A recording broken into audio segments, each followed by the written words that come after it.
Good morning, guys. It is breakfast time, and one of my favorite breakfast foods is cereal. Right here, I'm sure it's yours too. But I want to show you some better options. So let's discuss. Let's go over the best options. I have it ranged from best to, not so great options. So first up, I have shredded wheat here. It's just regular old shredded wheat. It's the best option because it has no sugar whatsoever, which is awesome, and it's very high in fiber. It has 5 grams of fiber, and what you're looking for is anywhere from 4 grams of fiber up is awesome. So that's the best. I have some bran flakes. Bran flakes. This is also a good option because, again, it has 5 grams of fiber per serving, and it's all natural ingredients.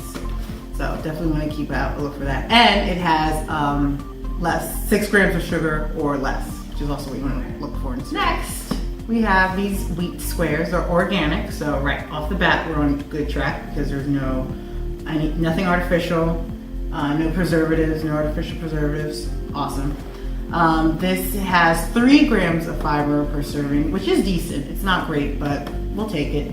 And it also has 5 grams of sugar per serving. So, all right. So next up, let's see. There are oatmeal squares here. These are good because they are high in fiber, 5 grams of fiber per serving. It's also whole grain, which is good. Another box check. However, the reason why it's further down in my list here is because it is higher in sugar. It's actually 9 grams of sugar per serving here. So what I would do is actually just not have the whole serving. The serving size is a cup, so I just do like half a cup or even a little less than that. Next up, we have this very popular multigrain cereal. You may have heard of it. It starts with L and ends with IF. So this is further down the list because one, it only has 2 grams of fiber, so not very good. It does meet the sugar requirement of 6 grams or less. It has exactly 6 grams per serving. And another good thing about it is it does have whole grains. Now, the reason why it's further down the list is because it has corn flour, wheat flour, and rice flour. The corn flour and the rice flour specifically will spike your insulin levels. And it's one of the first 5 ingredients in this cereal. So that's why it's further down the list.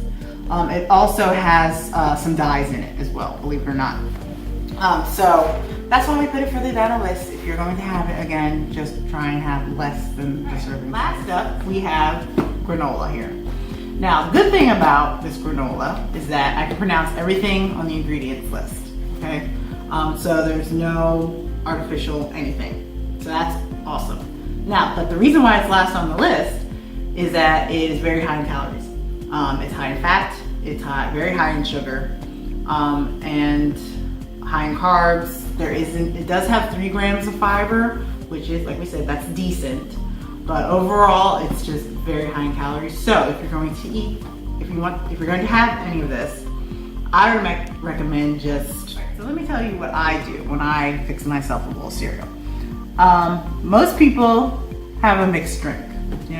I have mixed cereal. So usually I have like 4 or 5, sometimes boxes going on when I make myself a bowl of cereal.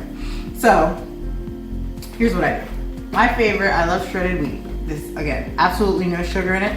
So I might do about a half a cup of shredded wheat in my bowl.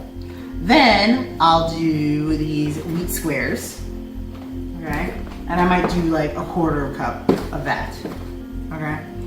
Then next, I'll either do these oatmeal squares or this multigrain cereal.